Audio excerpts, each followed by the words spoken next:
Dokja thinks secretive plotter's reaction is different from the others. Maybe he saw his information in the very short amount of time it appeared. The fourth wall comes alive and starts moving Dokja away, and is angry with Dokja. Dokja looks at its angry face and thinks, for a long time he thought this wall was the boundary between fiction and reality. He could adapt to this new world thanks to this wall, and he was able to remain logical despite all the terrible things that had happened. He thinks if someone asks him about this wall, he can't explain it to them. But he himself knows what this is. He knows this wall has been protecting him for a long time. He touches the wall and apologizes. The fourth wall starts to quiver. Text appears again on the wall, and Dokja is again stunned. The text says, Dokja Kim is an idiot. Dokja scoffs and smiles. Dokja pats the wall, and the wall starts reading his thoughts all over again. Dokja smiles and asks it to stop. The wall turns its head away prudishly. The fourth wall tells him not to turn it off again forcibly. Dokja smiles and tells it he will do as it says, but he needs a favor in return. He asks it to give his mother back. The wall again shows his thoughts, that he hated his mother, but now he has finally learned about her struggles, and Dokja agrees with the wall. The wall shows more emotion, saying he still hates his mother. Just because she has faced trauma doesn't make it go away, that she left him. And Dokja calls the information very insightful and again agrees. He tells the wall that he cannot explain everything, as not everything can be exposed in words. Dokja begs the wall to help him, as he has very little energy left. Sparks happen, and the wall returns him to his mother. He holds his mother in his arms again and thanks the wall. The wall feels sleepy and sleeps. Cracks start appearing, and a bright golden flash comes from the cracks. Dokja covers his eyes when a notification comes that secretive plotter has chased away the great old ones who were spying on him. Notifications show that his rank has been adjusted in Dark Castle. He has been ranked second in Dark Castle. He has met all the requirements for the main scenario's hidden condition. He is now eligible to challenge the Dark Castle's final scenario. Dokja is now lying in a casket, and everyone above him is talking about him, and how he always dies but will come back until tomorrow. Heewon says he is dead.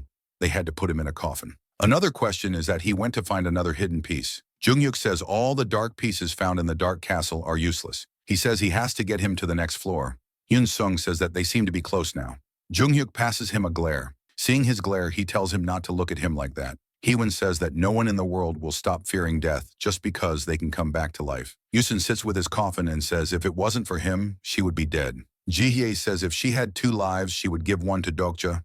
They all keep talking and making fun of each other. Junghyuk says that due to Dokja's appearance, his plans have changed. Scenarios that could have been easily ended became harder. The simple stories became more complex, and the people who were supposed to be dead all survived. Junghyuk thinks maybe this round will, in the end, be the best round he has ever been in.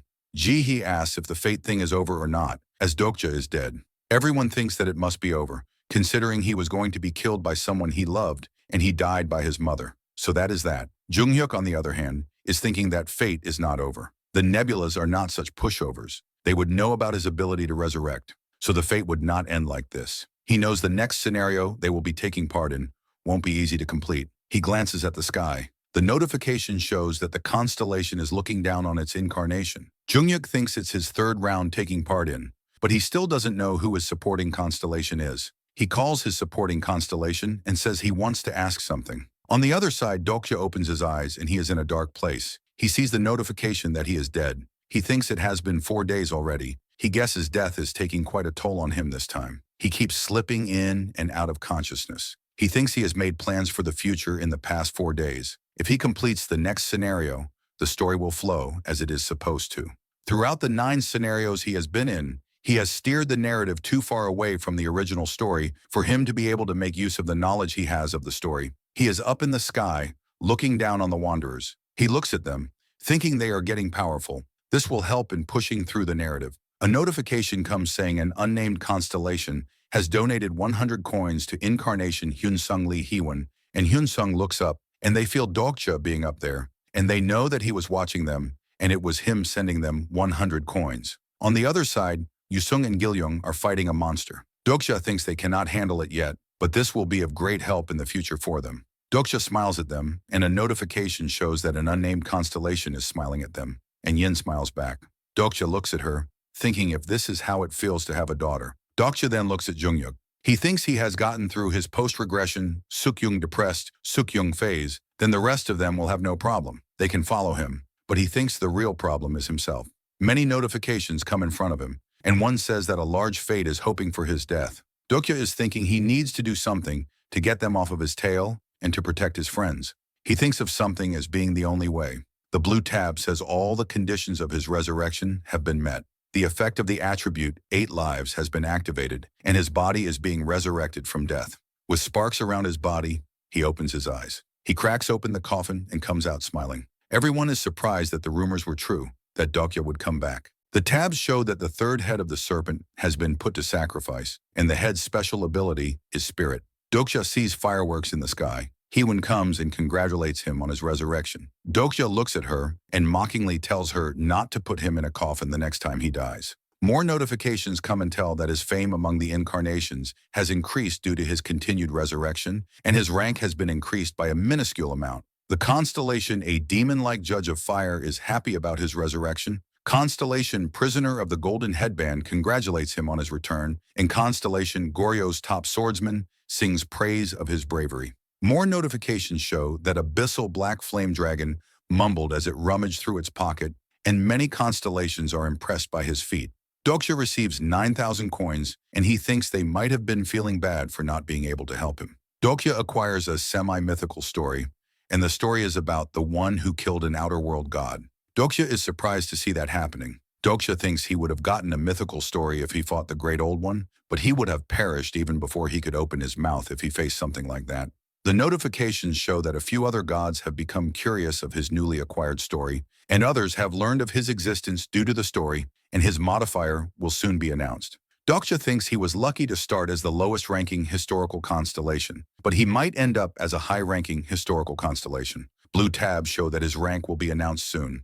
His 5th story is still in progress, and Dokja thinks the timing of everything is great. Dokja thinks that the long-awaited 10th scenario, the 73rd Demon King, has finally arrived. Dokja thinks that as the last scenario that is held within the Soul Dome, the number of participants is highly limited. Only the 1st and 2nd highest-ranked incarnations of Dark Castle are allowed to participate. Dokja knows that they won't go alone. They can each choose 4 other rankers of Dark Castle to take with them to challenge the scenario. His rank is announced, and it is 2nd in the Dark Castle. Dokja sees Junghyuk coming. He asks if he got the 1st rank this time. He agrees and tells him it is different from the Soul rankings. Dokja tells him he needs his help and tells him they need to plan the teams together to take with them. Junghyuk stops him and asks about his goal. Dokja is surprised by his sudden question. He asks if his final goal is to reach the end of all scenarios. Dokja agrees, and he asks if he can promise him that he won't give up on that goal no matter what. Dokja is surprised to see Junghyuk acting this way, but he still agrees that he won't give up. When he asks him the reason for acting like this, Junghyuk ignores and doesn't tell him. Junghyuk twitches his left eyebrow, and Dokja knows this means whenever he does this, this means he has made an important decision, and mostly that is about his death. He is about to stop Junghyuk when everyone else arrives, and Yoon runs and hugs Dokja. Junghyuk then says he will now announce the participants of the 10th scenario. Junghyuk starts to tell everyone, and he says they will split into 2 teams, his and Dokja's. There will be 4 members in each team. He first announces members of his team, which includes Hyunsung, Lee Pong, Gil, and C. Dokja's team will have Hyunsung, Wai Shin, Gil-young Lee, and S.U. Dokja then asks Heewon and Hyunsung about their ranks, considering only top 10 can make it into the scenario. Heewon tells her rank is 4th, as Miss Boksun passed her rank to her, and Yuzin tells her rank is 9th, and Gong's rank is 8th. Hyunsung says his rank is 5th, and Pildo is not here as he went up to move up in his rank, and the same goes for Soo-young. Dokja thinks that only S knows that Soo-young was the first disciple. Everyone asks that she is not on the list, and only 10 people can move up, so how will he take her? Dokja explains that even if there are only 10 people allowed, there's a hidden piece that allows them to take 1 more. The item can be purchased in Dark Castle, called the 6-man card. Dokja explains that the card allows an extra person up there. Heewon asks if he can tell them anything else, as he and Junghyuk always keep things to themselves, and they are quite alike in this regard. Dokja is annoyed, saying he should not be compared to a person like him. He asks if she has heard of a being called a Demon King. He further explains that there are a total of 72 beings who have been given the title of Demon King by Starstream. Each of them has its modifier like the constellations, and each has dominion over their demonic realm. Gil-young, astonished, says he has seen things like these in animes, and Dokja agrees.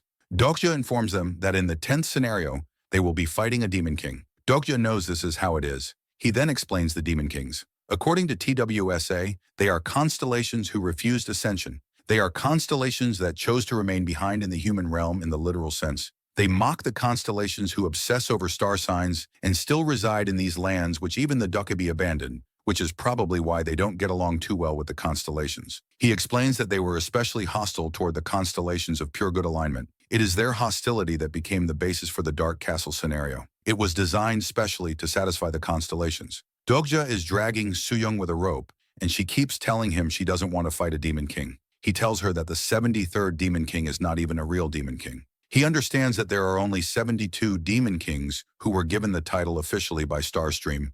However, the scenario is called the 73rd Demon King, which makes him not a real Demon King. Dokja looks at her and says since he is called a Demon King, he will be stronger than most of the foes they have faced yet, but he won't be as powerful as the fabled constellations, so they might. Sooyoung furiously questions about the difficulty being changed, and she asks if he knows this has happened before. She warns him if he keeps clearing up the scenarios, then they will all end up dying. She asks if he is aware that all the nebulas have it out for him. He agrees, but he says he has been preparing for them. When they reach where everyone else is, they find them practicing. Sooyoung asks if he knows the patterns of the Demon King's attacks, and he tells her he knows all of them.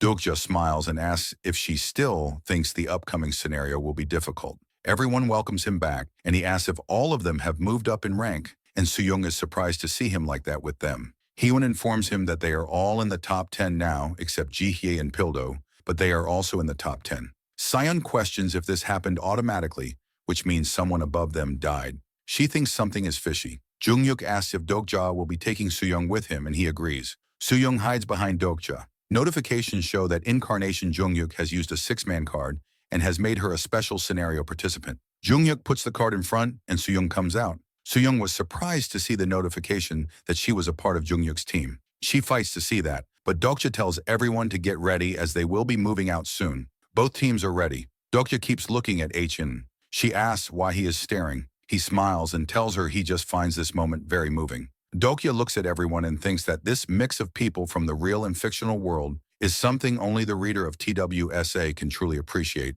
He feels afraid of losing his people. Thanks for watching. Everyone, I hope you enjoyed it, and if you did, don't forget to like and subscribe to stay updated. And hey, drop a comment if you have thoughts or new ideas or just want to say hi. I'd love to hear from you. Until next time, take care and stay awesome.